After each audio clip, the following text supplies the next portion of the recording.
Saludos amigos y bienvenidos en familia a Canal Diocesano de Televisión. Hoy para tratar en nuestro programa de esta semana un tema que implica en muchas ocasiones controversias, o bien por falta de información o bien por la mala formación que tenemos al respecto.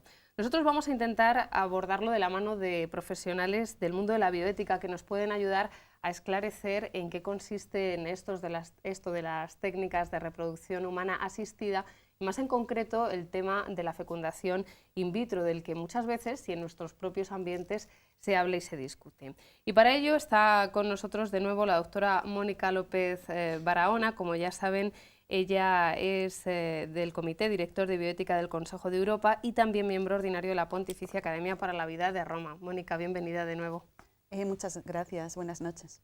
A mí me gusta mucho este último título con el que te nombro, ¿no? El de miembro ordinario de la Pontificia Academia para la Vida. Pues, ¿qué tengo yo que decir? A mí también. Yo creo que es uno de los mejores que le podemos atribuir, verdaderamente, ¿no? Es un privilegio, sí, un privilegio y una suerte increíble el poder estar en esta institución vaticana. Desde luego. Bueno, con nosotros también está el doctor Ricardo Abengonzar Muela, director del Instituto de Bioética de la Universidad Francisco de Vitoria. Ricardo, buenas noches. Buenas noches. Y con nosotros de nuevo la ginecóloga Marta Cerezo Rosell. Marta, bienvenida. Buenas noches, muchas gracias. Bueno, pues tanto con Marta como con Mónica tratamos en un primer programa de cuestiones que tenían que ver con la bioética, ¿verdad? Con el tema del aborto y bueno, pues con el diagnóstico prenatal, algunas cuestiones que tratamos también en el día a día y que muchas veces no enfocamos bien, o bien por desconocimiento o por mala formación, decía yo antes. Hoy vamos a centrarnos en las técnicas de reproducción asistida, pero más en concreto en el tema de la fecundación in vitro, que también vemos que está como muy presente en nuestros ambientes, ¿no? A mí me gustaría empezar hablando de qué es esto de las técnicas de reproducción humana asistida. Pues bueno, si queréis empiezo yo, así un poco en breve resumen. Las técnicas de reproducción asistida humana, como bien dices, Conchi, porque bueno, pues también se hace reproducción asistida en animales, etcétera, ¿no? Entonces, en humanos, bueno, pues se suelen utilizar cuando hay dificultad o la pareja no puede concebir. Aquí hay que diferenciar dos términos, uno es esterilidad y el otro es infertilidad. Esterilidad es cuando no se llega a conseguir un embarazo, e infertilidad cuando se consigue pero no llega a término, no se llega a conseguir un niño sano, o sea, no sano, un niño vivo. Bueno, en cuanto a tipos de técnicas, pues podríamos decir el más, entre comillas, sencillo sería la inseminación artificial. Hago así como una pequeña introducción a cada una. Bueno, pues la inseminación artificial es introducir el semen, puede ser de la persona cónyuge, puede ser de donante, en la vagina de la mujer para que llegue a fecundar el óvulo y ya se implanten, pero sin más añadidos, sin que el hombre haga más cosas, ¿no? Luego la fecundación in vitro, la famosa FIV, como tú decías, que está tan de moda. Bueno, pues esto consiste en extraer del óvulo previamente estimulado bueno, pues a través de un ecógrafo, con una punción. Los óvulos se extraen. Además, por otra parte, se extrae el esperma, se junta en una placa Petri en el laboratorio y ya el huevo fecundado se inserta en el útero de la mujer y se espera que implante. Todo esto con, bueno, pues con una serie de estimulaciones hormonales en la mujer, pues para que todo esto vaya a buen término, se intente que vaya a buen término. Después está la GIF, que bueno, pues es la transferencia de gametos, ¿verdad?, en las trompas de falopio de la mujer. Y luego, bueno, pues la ICSI, que es como la técnica un poco más compleja, que requiere la introducción en el laboratorio del espermatozoide dentro del citoplasma del óvulo. Entonces eso, bueno, creo que luego vamos a ver un vídeo que ha traído la doctora López Barahona, que bueno, pues que se ve bien, porque ahora mismo pues uno como que no se imagina cómo se hace esto, ¿no? Pues viéndolo así gráficamente se entiende mejor. Mónica, no sé si quiere decir algo a propósito de estas técnicas, que sí que es cierto que ahora pues las tenemos muy presentes. No sé si entiendo que no son de ahora tampoco, pero están como de moda, digamos. Sí, yo creo que la razón por la que especialmente la fecundación in vitro esta demora obedece a una serie de motivos, ¿no?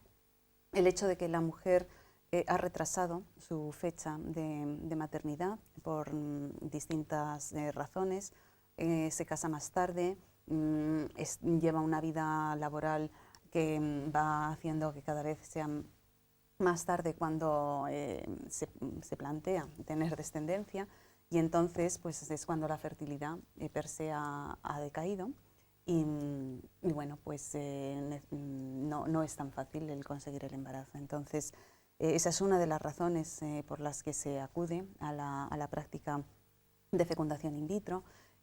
También es verdad que yo creo que hay un gran desconocimiento respecto a lo que verdaderamente es la técnica de fecundación in vitro y las consecuencias que tiene, tanto para la mujer como para los embriones que se generan por esta vía. Entonces sí que es verdad que es alto el número de niños nacidos por fecundación in vitro, siendo una técnica relativamente moderna, puesto que la primera nació en el año 1978. Louisa Brown fue la primera niña generada por fecundación in vitro y nació en el año 1978. Y desde entonces hasta aquí hay muchas gestaciones que se han producido como consecuencia de fecundación in vitro. ¿Qué no se nos cuenta de la fecundación in vitro? Porque más o menos la ha podido definir Marta, pero sí que es cierto que nos lo venden como... A ver, Doctor. ¿qué no se nos cuenta? Me gustaría que pensáramos un poquito en ¿qué puede pensar un matrimonio que ya a una edad avanzada desean ser padres y nada, que no lo consiguen?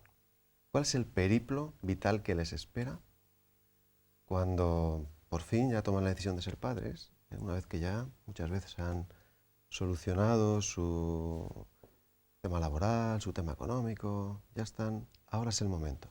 Y ya la mujer tiene más de 35 años. ¿Cuál es el periplo de esta pareja? Primero el deseo de ser padre.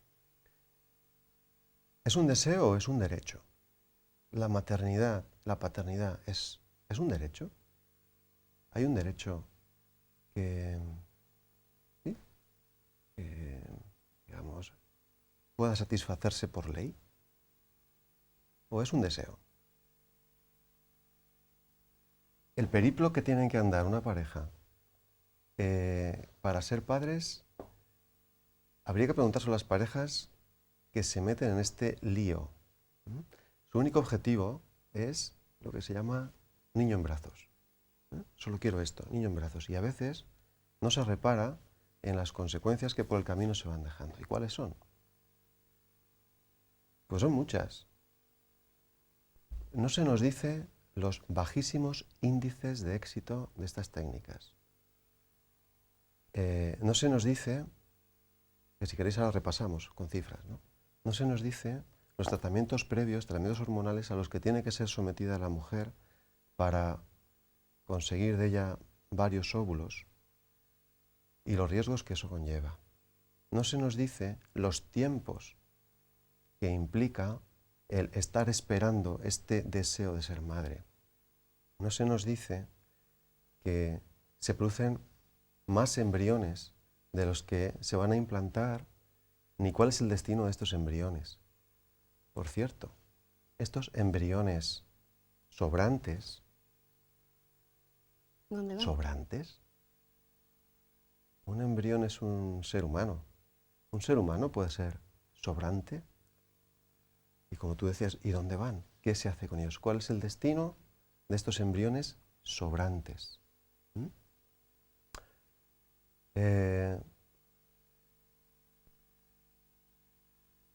¿De verdad cuando una pareja es derivada a una clínica de fertilización in vitro, ha sido adecuadamente estudiada antes? Mira, hay cifras por ahí que son tremendas. Cuando una pareja es derivada a las clínicas de fertilización in vitro, en el tiempo de espera, durante la lista de espera, nada menos que el 25% se quedan embarazadas. ¿Esto qué quiere decir? pues que igual no han sido bien estudiadas previamente. Ahora está renaciendo una cosa que se llama Naprotec, ¿no? Es algo así como técnicas de procreación natural. Es algo así como un tirón de orejas a los médicos, que durante mucho tiempo hemos hecho dejación de nuestra tarea de estudiar bien los problemas de infertilidad de la pareja, de la mujer y del hombre. ¿Os imagináis que una mujer puede ser infértil porque tenga un hipotiroidismo? Y con un poquito de hormona tiroidea vuelve a tener bien su tiroides y a ser fértil. Pues gente así es derivada a las clínicas de fertilización in vitro. El estudio que se hace es muy somero, no es un estudio en profundidad. Y otra cosa, se les dice a las parejas, incluso aquellas que consiguen tener niño en brazos, que no se les va a curar el problema de la infertilidad. Realmente lo que van a conseguir es un niño, si lo consiguen. Pero el problema médico, el problema de salud del marido o de la mujer, sigue estando presente, con lo cual solo podrán tenerse, a no ser que se sometan nuevamente a otro proceso de fertilización in vitro.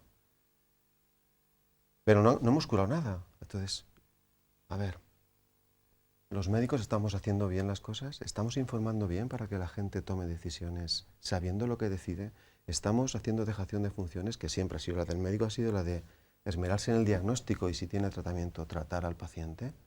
Estamos informando bien sobre todo ese periplo que es angustioso para muchas parejas que finalmente no consiguen su objetivo de niño en brazos y tampoco consiguen curar su problema de infertilidad. Estamos explicando a los médicos cuáles son las consecuencias en el niño que finalmente nace mediante técnica de fertilización in vitro, porque tiene unos mayores índices de prevalencia de algunas enfermedades. ¿Lo estamos diciendo? O al revés, o hemos caído los médicos en la influencia de este gran lobby que, bueno, controla el tema de las clínicas de fertilización in vitro. ¿Es ético financiar estos tratamientos? Yo me planteo a veces, ¿no? Si una técnica quirúrgica o cualquier intervención sanitaria tuviera las tasas de éxito que tienen las técnicas de fertilización in vitro, es que no estaría nunca en la cartera de servicios de un hospital. Estamos hablando de unas tasas de mortalidad brutales. O sea, por cada niño que nace, al menos 7 o 8 fallecen. Estos son cifras escandalosas. ¿Esto se puede financiar? O sea, ¿pagamos impuestos todos para financiar esto? ¿Esto es ético? Habría que planteárselo. Hay, como ves, un montón Yo creo que ha dado con todas las preguntas. Ha hecho ahí una... Has preguntado si informamos bien, Sí, si la gente sí, cuando se somete sí. a este tipo de técnicas sabe a dónde va. Bueno, creo que con las cuestiones que he sacado aquí encima de la mesa, Sí, sí, seguramente no, seguramente no. Ya tenemos para todo el programa, Mónica. Desde luego, bueno, yo creo que lo ha planteado con esa pregunta retórica perfectamente. Y bueno, a mí hay tanto que hablar de fecundación in vitro que desde luego el programa no será suficiente, pero yo creo que bajando un poco a quizás personas que nos estén escuchando y que se pregunten, pero vamos a ver, ¿por qué si yo quiero tener un hijo y lo que busco es quedarme embarazada, que es en sí mismo un buen fin? Eso es, traer a la vida a un Traer niño. a la vida a un niño. Si yo quiero tener un hijo, ¿por qué no es ético que me someta a un proceso de fecundación in vitro? Que me ayuden, dicen muchas. Entonces, efectivamente. Entonces yo creo que la respuesta a esta pregunta es muy extensa, pero tratando de condensar, yo creo que habría que puntualizar algo que ya se ha apuntado. En primer lugar, la maternidad no es un derecho. Los hijos son un don y como don debe acogerse, pero una mujer no tiene el derecho de ser madre, ni un varón tiene el derecho de ser padre. No son un derecho. Si entramos en esa lógica, entre comillas, del derecho, entramos fácilmente en la cadena de, como yo tengo el derecho a tener un hijo, entro en la cadena de producción que me procura este hijo. Y ahí entramos en un riesgo muy, muy alto. En segundo lugar, como muy bien se ha apuntado, la fecundación in vitro es una técnica, no es una terapia. Y los españoles y tantos otros estados estamos costeando con nuestros impuestos algo que está ofrecido en la cartera de servicios de hospitales como una terapia, y no lo es. No es una terapia, es una técnica que procura la descendencia en un 15% de los casos, 20% según la estadística que se mire, o sea, una tasa de eficacia baja, pero que no cura la patología de base de la mujer o del varón o de ambos. Y en tercer lugar, yo creo que hay que ser coherente, ¿no? Y hay que transmitir a esta mujer con todo el respeto y con todo lo que implica ser madre, que bueno, pues lo conozco, ¿no? Lo siguiente. Ese deseo de ser madre, ya pasando del derecho al deseo, ese deseo de ser madre merece ser satisfecho a costa de sacrificar la vida de muchos de tus hijos. Porque cuando entras al proceso de fecundación in vitro, sabes que, también de acuerdo a la literatura que se mire, entre 16 y 7 embriones, es un 50%, pero no es trivial, y con que fuera uno ya sería suficiente, van a morir. Y eventualmente uno va a llegar a nacer. Es ético poner en riesgo de muerte la vida de tus hijos, que son tan hijos tuyos como el que se va a implantar en el útero y eventualmente va a nacer, para satisfacer el deseo de maternidad. Yo creo que cuando, en mi experiencia, a determinadas mujeres solo esta afirmación, solo plantearles esta realidad, decirles, mira, tú vas a someterte a un ciclo de estimulación ovárica que puede tener las consecuencias amplias que probablemente después Marta comentará, hiperestimulación ovárica y otras, en el ánimo de generar en cada uno de tus ciclos más de un óvulo, más de un folículo ovárico maduro, pon por caso que se generen 8. Esos 8 óvulos se van a tratar de fecundar. Pon por caso que se fecunden 5. Pues de esos 5, solo se van a transferir 2 o 3. Y los otros 2 se van a guardar en un congelador a 196 grados bajo cero. ¿Es legítimo someter a esa situación indigna a esos hijos que son tan hijos tuyos como los que se van a transferir? Y esos 3 que se van a implantar no se transfieren de 3 en 3 por capricho del ginecólogo que practica la fecundación in vitro, sino porque el riesgo de que no implante si se transfiere de uno en uno es muy alto. O sea, el riesgo de muerte para el embrión es muy alto, y entre los 3 se arropan y se acompañan y alguno llega a implantarse. Es ético el llevar a cabo la satisfacción del deseo de maternidad, poniendo en alto riesgo de muerte a tu descendencia. Si tanto verdaderamente te importa tu hijo, te tiene que importar tanto aquel que finalmente anida en tu útero como aquel que lo has dejado a 196 grados bajo cero, como aquel que ha pagado con su vida para que otro anide en tu útero. Porque todos ellos son hijos tuyos. A mí me llama mucho la atención que, siguiendo en esta línea, ¿no? Todos son hijos tuyos. Hay gente que no lo quiere ver, incluso que lo niega. Estoy acordándome ahora de unas célebres declaraciones de una ministra de no hace mucho tiempo, ¿no? Que en una cadena de radio de ámbito nacional hacía declaraciones que eran algo así. Le preguntaban si un embrión, bueno, ¿qué era un embrión? Decía, bueno, un embrión es un ser vivo. Lo daba por eso lo daba por hecho. Pero desde luego lo que no es, de ninguna manera, es un ser humano. Y entonces, claro, dices, ostras, si la ministra de Sanidad dice estas cosas, quien escucha puede dar por bueno esto. Al fin y al cabo es una autoridad, es ministra del Reino de España. Sin embargo, la gente sencilla, la gente con sentido común, yo creo que tiene argumentos más que de sobra para darse cuenta de que esto no es así. No sé, imaginaos que vamos dando una vuelta por el campo y sin darnos cuenta, vamos por un camino y sin darnos cuenta pisamos un huevo. Un árbol, el nido, se ha caído un huevo. ¿Vale? Y casualmente no se ha roto, había hierba, el huevo, pero lo pisamos y nos hemos cargado un huevo.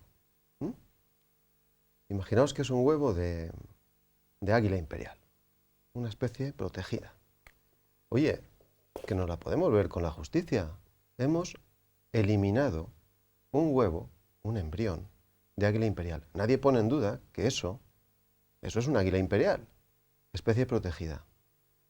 ¿Cómo puede ser que con algunas especies protegidas, absolutas, o sea, tenemos que respetarlas, por supuesto que sí, circule esto en la cabeza de la gente y con un embrión que es tu hijo, o con 5 embriones que son tus hijos, nadie repare en que podemos estar haciendo algo no ético? Es muy curioso, a mí me llama mucho la atención. Tenemos que ayudar a la gente a ver esto. Y este mensaje no se da en las clínicas. Este mensaje el médico no explica esto. Diréis, claro, pero bueno, información hay de sobra. La madre puede consultar internet y puede, ¿no? Ahora, sí, pero es tan importante la veracidad de la información que te transmite el médico en un momento tan delicado de tu vida como ese que has decidido ser madre, que tú vas a pies juntillas, haces lo que te diga el médico, que también tiene autoridad. Pues, no sé, estoy haciendo autocrítica, ¿no? Estoy haciendo autocrítica. Quizás hay intereses, seguramente económicos más, seguro que son económicos, ideológicos también. Y los médicos nos estamos dando cuenta que estamos negando una información veraz a la gente para que decida sabiendo lo que decide. Yo no creo que una madre pueda decidir un destino incierto, muerte segura, de lo que tú decías antes, Mónica, de hijos suyos. Son tan hijos como el que va a ser implantado. Por otra parte, ¿quién somos los médicos? ¿Quién somos los médicos para decidir en una placa donde hay 8 embriones, quién sí y quién no va a ser implantado? ¿Quién tiene derecho, quién tiene una vida digna de ser vivida y quién no? ¿Eso es atribución del médico? Eso ya lo hacía Mengele en Auschwitz, cuando recibía a los judíos, y a pie de andén, y en Birkenau, a pie de andén decidía, porque él lo decidía, quién iba directamente a los barracones a trabajar al campo o quién iba directamente a la cámara de gas. ¿Somos los sanitarios quién para decidir quién sí y quién no va a ser implantado? ¿Quién sí y quién no va a ir no a la cámara de gas, al congelador? ¿Por qué? ¿Por qué? ¿Por qué eso es una atribución nuestra? ¿Por qué la sociedad descarga en nosotros eso y por qué nosotros lo hemos aceptado como una tarea propia de un médico? El médico está para otras cosas. El médico no está para eso. En fin, y al final esto es una especie de, no sé, como una cosificación del hijo, ¿no? Tengo un deseo, igual que quiero un Ferrari rojo, pues quiero un hijo que sea varón, si puede ser rubio, con ojos azules y pecas, y si juega al fútbol como Messi y Cristiano Ronaldo, ya ni te cuento. ¿Se va a convertir en esto? Y además, todo el que no reúna esos criterios de calidad, pues, bueno, lo puede eliminar, que no pasa absolutamente nada. Fuerte, ¿eh? Sí, realmente cuando se entra en la técnica de la fecundación in vitro, se entra en una cadena de producción. Hay una escala en la que se puntúa a los embriones, del 0 al 10. Todos aquellos que no superan el 7, el notable, directamente se tiran a la basura de residuos biológicos. Y eso muy pocas veces se explica al matrimonio, a la pareja que se somete a la técnica.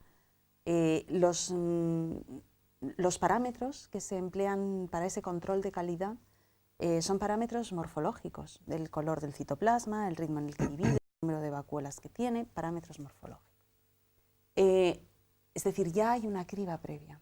Ya los que son de buena calidad, los embriones que así se llaman en las unidades de reproducción asistida, los embriones frescos de buena calidad, frescos no congelados, esos todos son igualmente válidos. Y efectivamente es totalmente aleatorio el que se elige para transferir al útero y el que se destina a guardarlo 196 grados bajo cero por si la pareja decide eventualmente volver a acudir a ellos. Y entonces sí, ¿por qué se congelan los embriones? Para evitar volver a dar otra dosis de hormonas a la mujer. Luego se sabe que no es bueno porque si no, no se congelarían. Claro. A ninguna clínica le es económicamente rentable tener cientos o miles, también hablaremos de eso si te parece, el hecho de que no estén cuantificados todavía, ¿no? De embriones congelados que tiene un coste. Tiene un coste de inventario, de rellenar el nitrógeno, etc.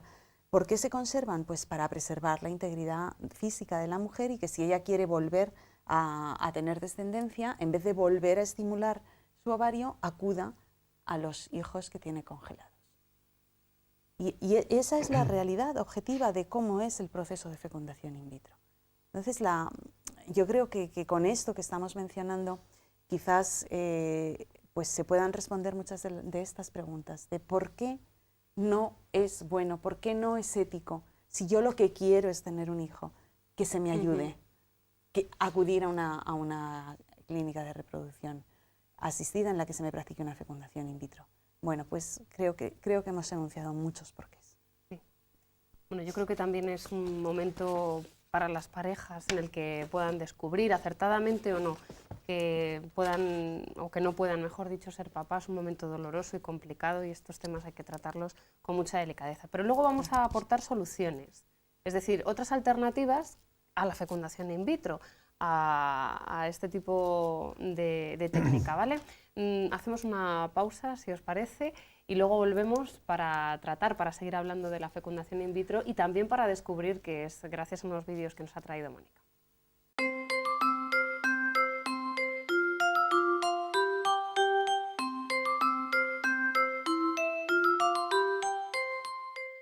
Buenas noches, vamos con nuestra recomendación de cine para hoy.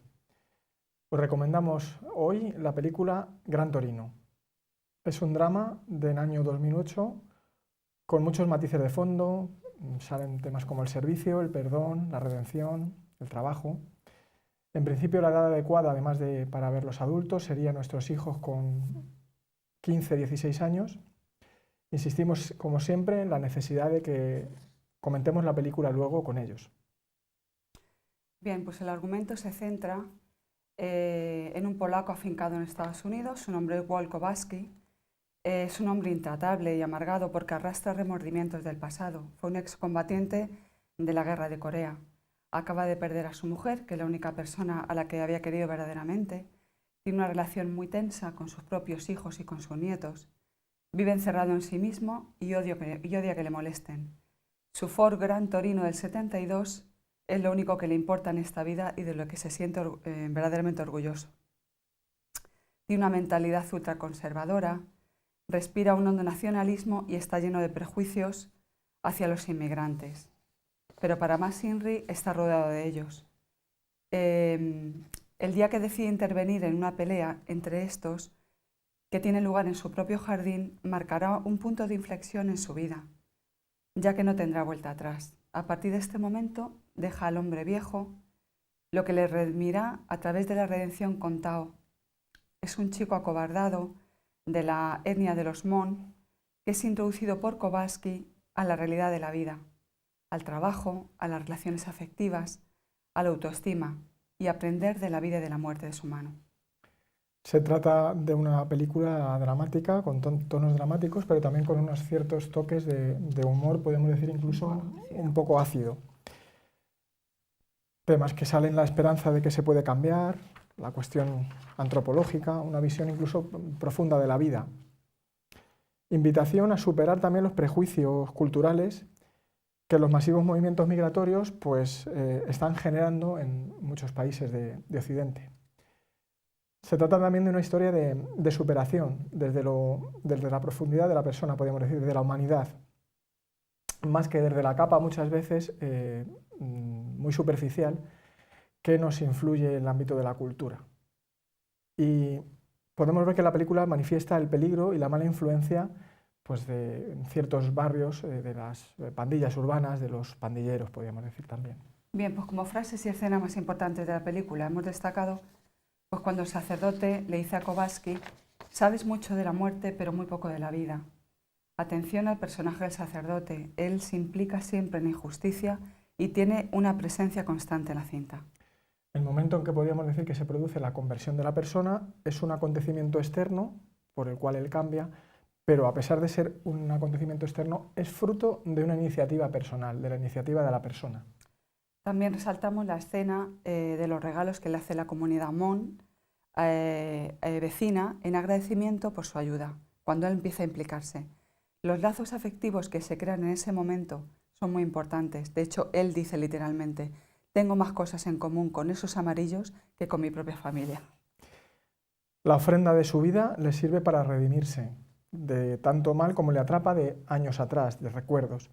Busca el perdón de sus pecados pasados. La frase que lo define es: estoy en paz. Así es como termina la película. Bueno, pues hasta aquí nuestra recomendación de hoy y muy buenas noches.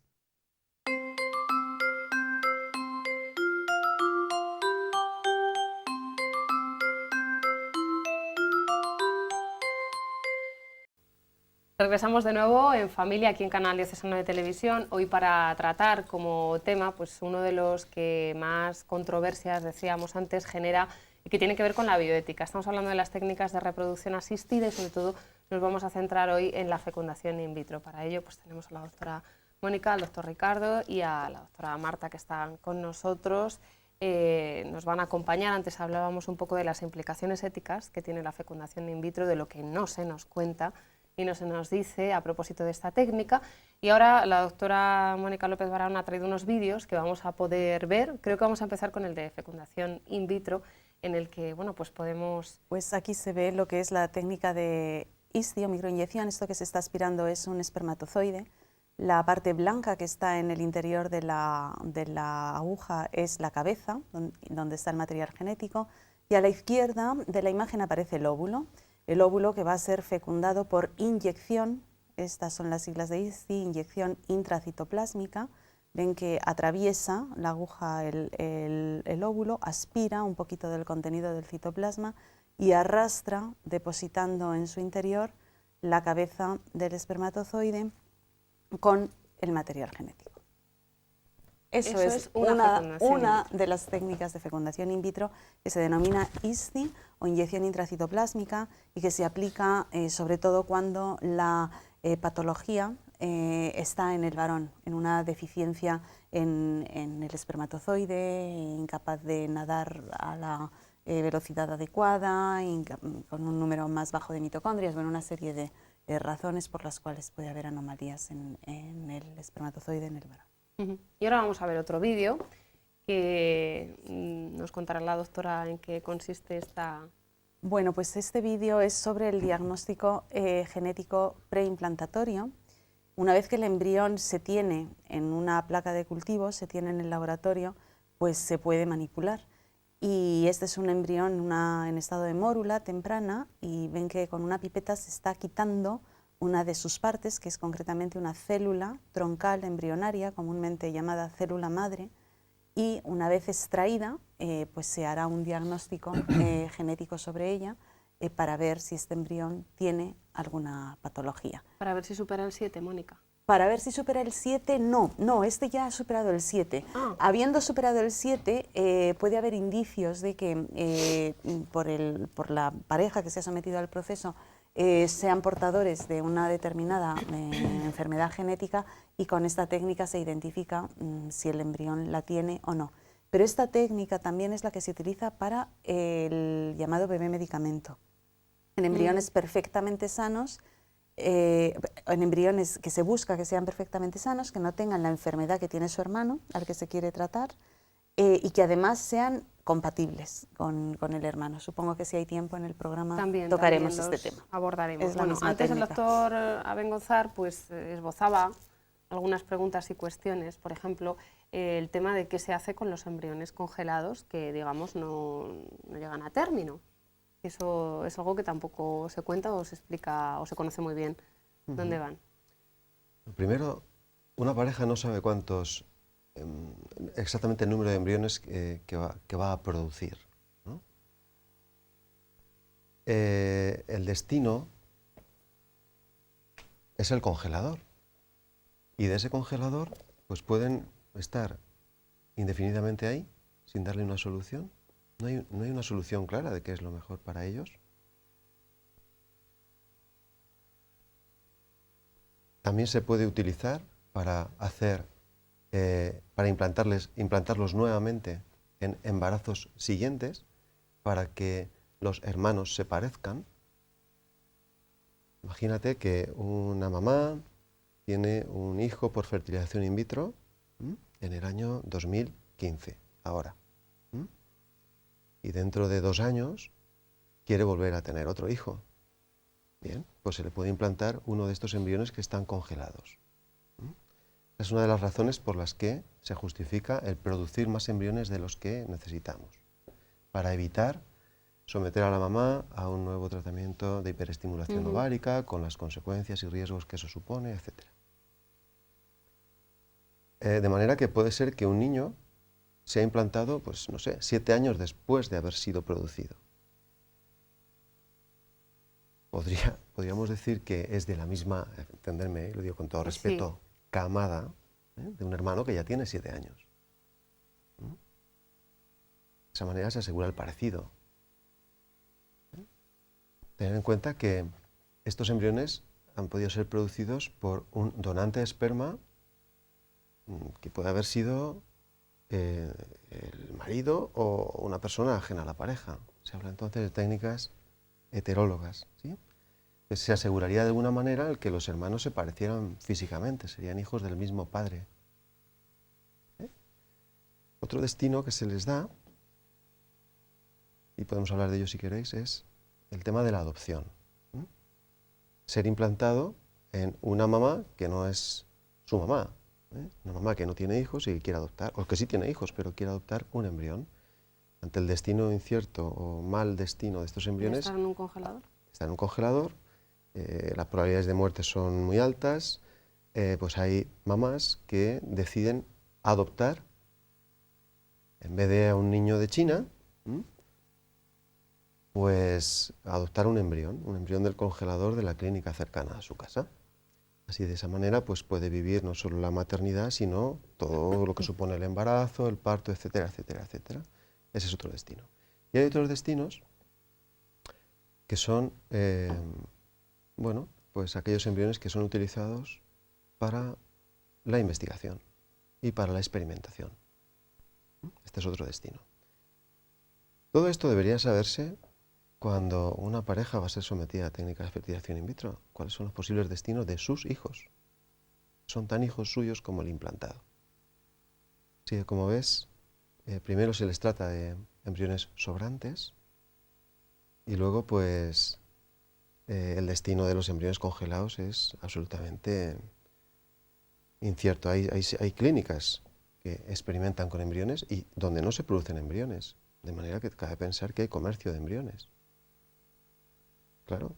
Claro, por lo que decía también antes Mónica, ¿no? De que no está muy claro el número de embriones que están congelados en las clínicas. Claro. Esto es una cuestión muy llamativa. Independientemente del gobierno que haya gobernado, valga la redundancia, nuestro país, desde la primera ley de reproducción humana asistida en el año 1988, se promulgó en España hasta la fecha, ningún gobierno, independientemente del color, y ningún ministro o ministra se ha tomado la molestia de auditar las unidades de reproducción asistida y de definir el número de embriones congelados que tiene España. No sabemos cuántos embriones congelados hay. Se habla de miles. Un número, vamos, no es un número, una aproximación, una apreciación tan vaga como miles de embriones congelados.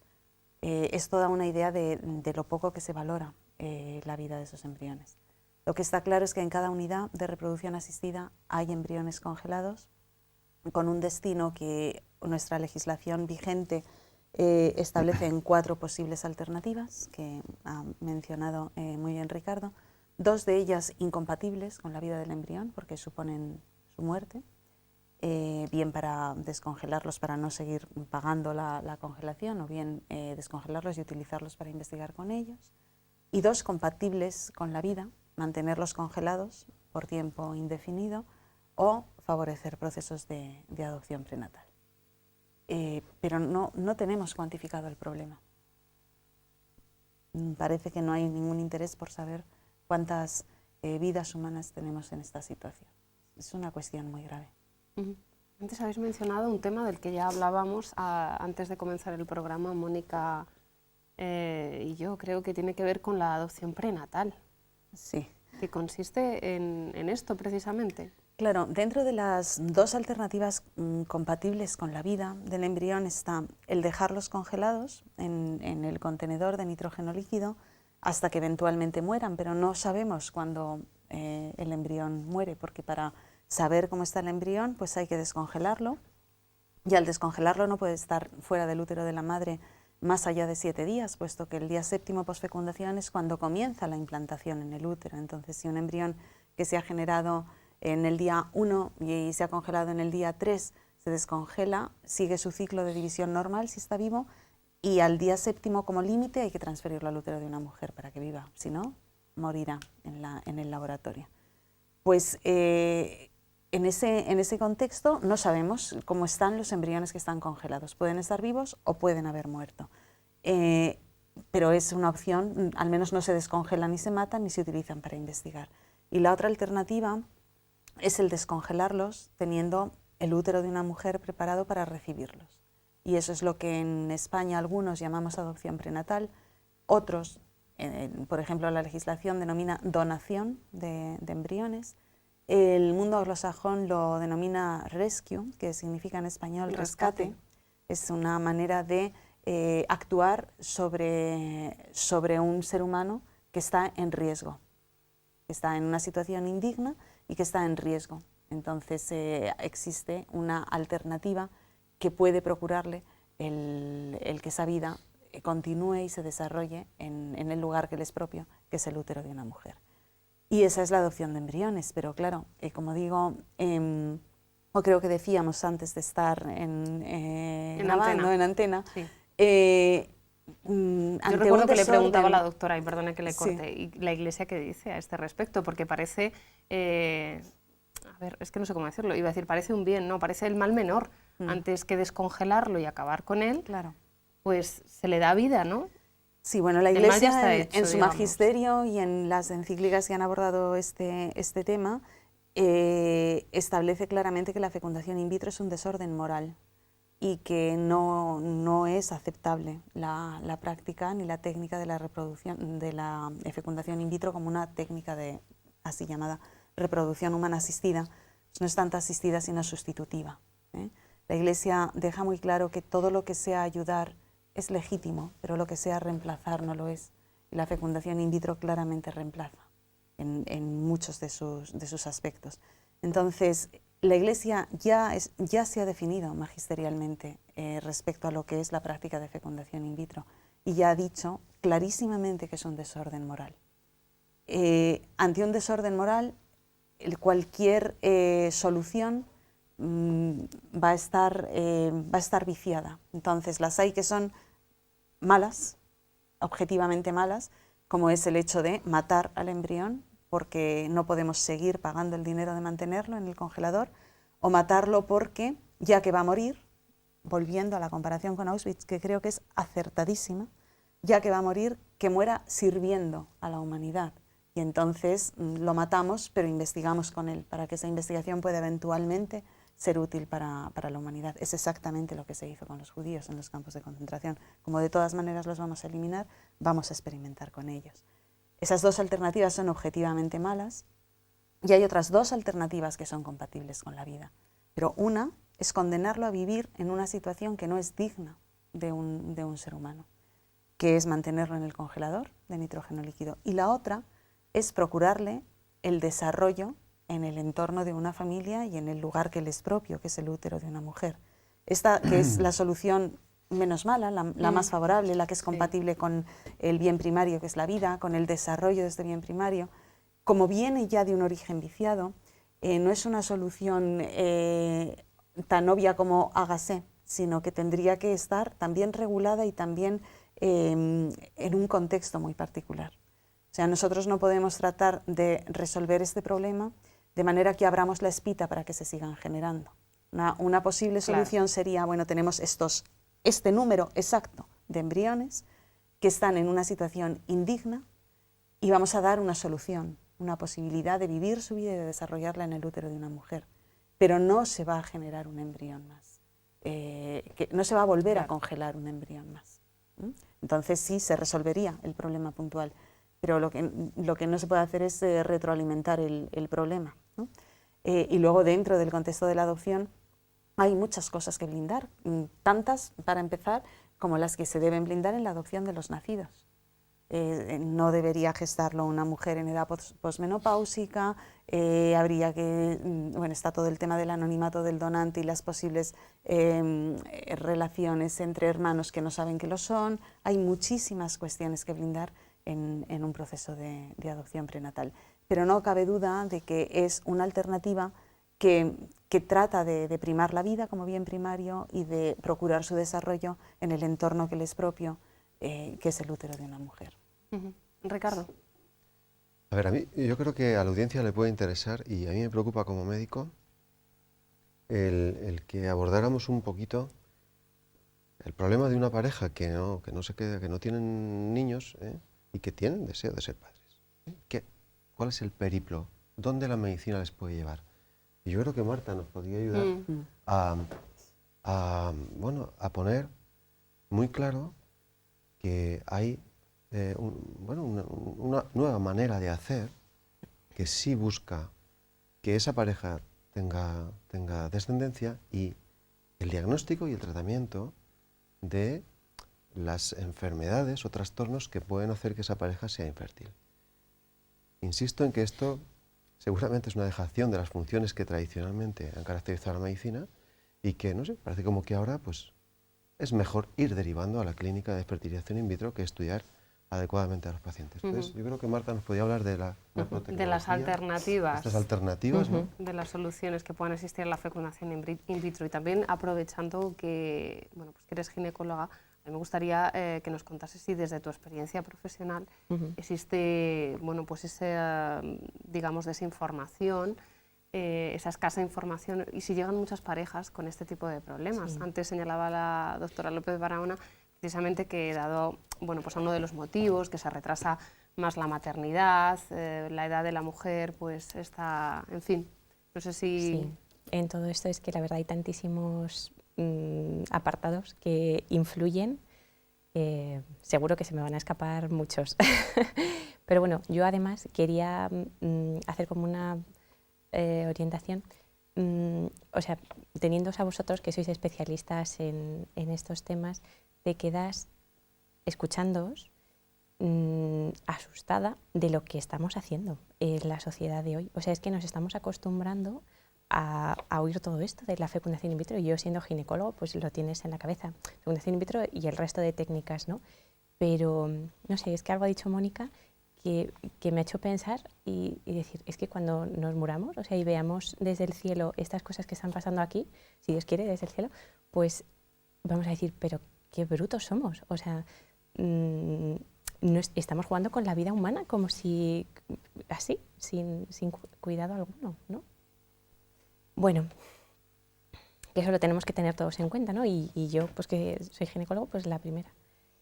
A ver, en cuanto a esto que decíais de dónde puede ir una pareja que quiere tener hijos y no sabe dónde hacerlo porque, bueno, pues ha oído que la Iglesia, ellos son cristianos, católicos, que la Iglesia no permite estas técnicas, ¿qué podemos hacer? Bueno, pues una opción es adoptar, ¿no? Que, como decían, a veces incluso en el proceso de adopción ya se relajan, como se tarda tanto tiempo, desgraciadamente, pero uno se relaja un poco y a veces incluso pues te quedas embarazada, que muchas veces es el estrés el que produce esa obsesión, esa infertilidad, ¿no? El estrés mismo de la vida. Hace poco estaba en otra charla y decían, es que ya es un estado al que nos estamos acostumbrando. El estrés mismo pues produce una serie de alteraciones hormonales que, bueno, ya deben ser nuestra situación basal, porque como ya vivimos en estrés continuamente a diario, pues ya el cerebro se acostumbrará a esto. Entonces, lo primero que habría que hacer un ginecólogo es hacer un estudio de la mujer y del varón, de la pareja. No digo matrimonio, pues porque, bueno, pues hay gente que quiere tener hijos y no está casada, y desde un centro de orientación familiar como pues como el que hay aquí en Toledo o en otros sitios de España, me refiero diocesano, porque luego también hay del INSALUD, Centros de Orientación Familiar, que se dedican más a otro tipo de medicina en cuanto a anticoncepción, etc. Yo me refiero a los COF diocesanos que ayudan a familias, a matrimonios o parejas que están buscando un embarazo y ellas solas no lo consiguen. Entonces, pues lo primero que habría que hacer es estudiar. En un centro de orientación se puede estudiar, bueno, se podrán hacer algunas cositas, pero a lo mejor sería mejor intentar buscar un ginecólogo que con una clínica o mismamente en la seguridad social, pues con técnicas como ecógrafo, bueno, etcétera, etcétera, que ahora explico un poco más, se vieran todos los apartados que influyen en el proceso de la fecundación. Lo primero que hay que ver es si la mujer puede ovular.